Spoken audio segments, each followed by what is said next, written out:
lot to Bobby Hull. There's the shot. Whoa! And contact was hit and knocked flat. He's got bruises all over his body from other shots taken in this series.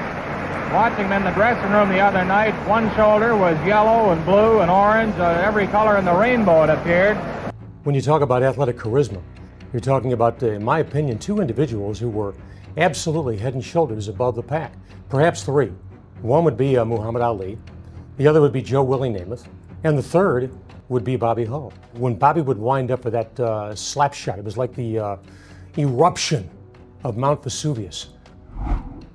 Every era has one player who makes the entire arena hold its breath. In the late 1950s and through the 1960s, that player was Bobby Hull of the Chicago Blackhawks. He skated at nearly 30 miles per hour. His slap shot traveled at 118 miles per hour, roughly 35 miles per hour faster than any other player in the league. Fans blew golden whistles every time he scored. Goaltenders prayed they would not face him. As sports journalist Darcy Jenish once wrote, at his peak, Bobby Hull was the most electrifying performer, the one who left audiences breathless and goaltenders terrified. Before Bobby Hull ever touched a puck, his body alone sent a message.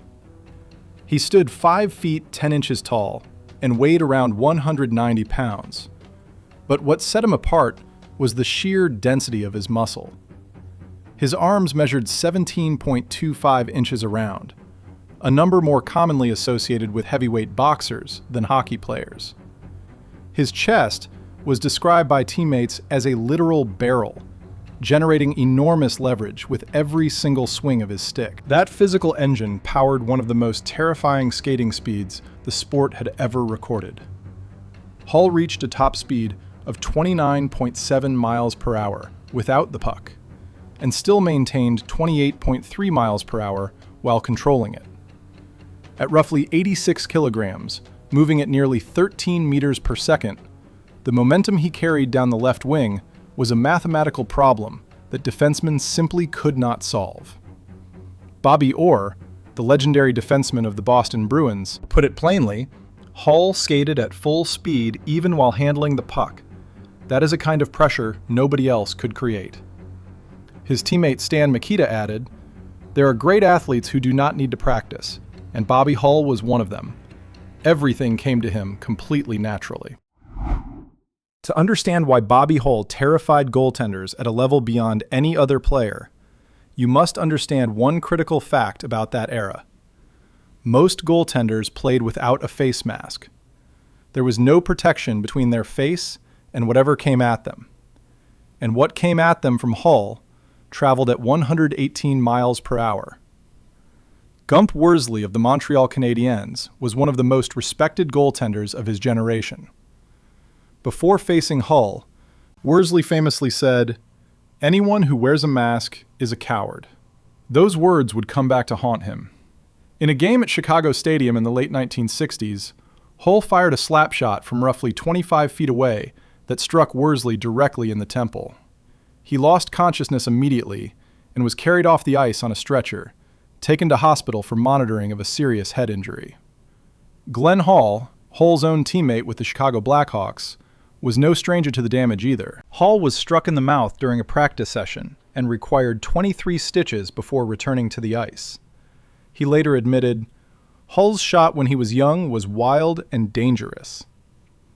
Hall once said that 10 minutes of practice facing Hull was already more than enough for one day. Gordy Tummelson, a former goaltender who played alongside Hull in Winnipeg, was equally direct. Most goaltenders were genuinely afraid. They did not enjoy having that slap shot flying straight at their head.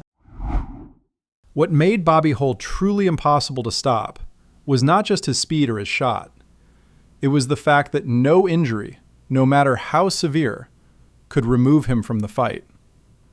During the 1963 playoffs against the Detroit Red Wings, Hull suffered a serious fracture to his nose that extended into his skull. Doctors ordered him to remain in hospital. He checked himself out, boarded a flight to Detroit with a face that was visibly deformed, both eyes blackened, his nose heavily bandaged, and blood continuously draining down the back of his throat. He did not just play. He scored 3 goals and added 1 assist, helping Chicago to victory. In 1969, at the age of 30, Hull broke his jaw. He refused to leave the lineup. He played the entire season with his jaw wired shut, taking all his nutrition through a straw, and lost 20 pounds before the final game was over. Phil Esposito, one of the greatest scorers in NHL history, reflected, "Good Lord, standing near someone like Bobby Hull. That is when you realize you are standing next to a true legend." Then there was the matter of defenseman Bobby Baun of the Toronto Maple Leafs, one of the few players who could physically match up against Hull. After Baun had stopped him 6 consecutive times in one game, Hull fired a slapshot directly at Baun's foot. The force was enough to tear the toenail completely away from inside the skate, exposing the tissue beneath. Joe Daly, a goaltender who practiced alongside Hull in Winnipeg, said it plainly. "He had the hardest shot in the world. I went home after practice covered in bruises from challenging that shot." Bobby Hull's presence on the ice did not just threaten individual players. It forced every team in the NHL to rethink their defensive strategy entirely. Double teaming became the standard response whenever Chicago took the ice. 2 defenders assigned to 1 man. Physical harassment on every shift. Opponents deliberately targeted his skates, trying to wear down his edges and slow his acceleration. None of it worked consistently enough to matter. Even the greatest players in the league admitted what Hull did to their instincts. John Beliveau, the legendary captain of the Montreal Canadiens, was once shown a photograph of himself attempting to stop Hull during a game. He laughed and said, "I remember exactly what I was doing in that moment, trying to make myself as thin as possible." That was not a joke. That was a survival reflex from one of the finest players who ever lived. John Ferguson, reflecting on Hull's combination of speed and physical power during the 1960s, said, "He did not just have speed, he had the strength of a bull. When he decided to engage physically, that was no laughing matter." Before Bobby Hull, scoring 50 goals in a single NHL season was considered the absolute ceiling of human possibility. Only 2 players in history had ever reached it, Rocket of the Montreal Canadiens and Bernie Geoffrion. The number carried a kind of sacred weight that the entire sport had accepted as a permanent limit. On March 12, 1966, Hull shattered that limit.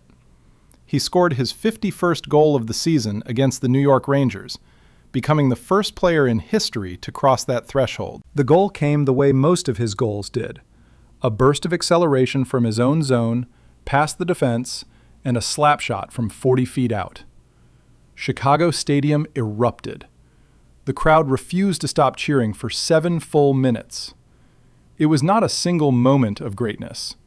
Hull led the NHL in goals 7 times during the 1960s and recorded 5 seasons of more than 50 goals before leaving for the World Hockey Association. In 1972, Bobby Hull did something that frightened NHL owners far more than any slapshot ever could. He left. Hull signed with the Winnipeg Jets of the newly formed World Hockey Association, agreeing to a contract worth $1,750,000 United States dollars over 5 years, which included an unprecedented signing bonus of $1 million. No hockey player had ever been paid anything close to that figure. The impact was immediate. Hull's decision gave the World Hockey Association instant credibility and transformed it into a genuine competitor to the NHL. Faced with a rival league capable of attracting the greatest player in the sport, NHL owners were forced to dramatically increase salaries across the board to prevent further departures. One analyst summarized the consequences directly. Every hockey player earns more money today because of the risk Bobby Hull was willing to take. He did not just score goals, he broke a monopoly. And that, to the men who controlled the sport, was perhaps the most terrifying thing he ever did. No honest account of Bobby Hull can end with the goals and the records. The full picture is far more complicated. Hull faced serious and documented accusations of domestic violence against two of his former wives. His second wife, Joanne McKay, described incidents of severe physical abuse, including being held over a balcony in Hawaii and being threatened with a loaded firearm in 1978. These actions caused a lasting estrangement between Hull and several of his own children. In 1998, Hull gave an interview to the Moscow Times in which he made statements expressing racist views and sympathy toward ideas associated with Adolf Hitler. The remarks drew widespread condemnation and forced organizations, including the Chicago Blackhawks, to distance themselves from him publicly. A hockey writer captured the painful contradiction plainly.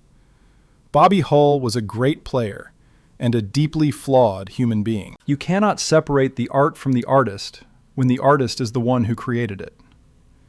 His greatness on the ice was real, so was the damage he caused off it. Bobby Hull passed away in 2023 at the age of 84. His family donated his brain to Boston University for research.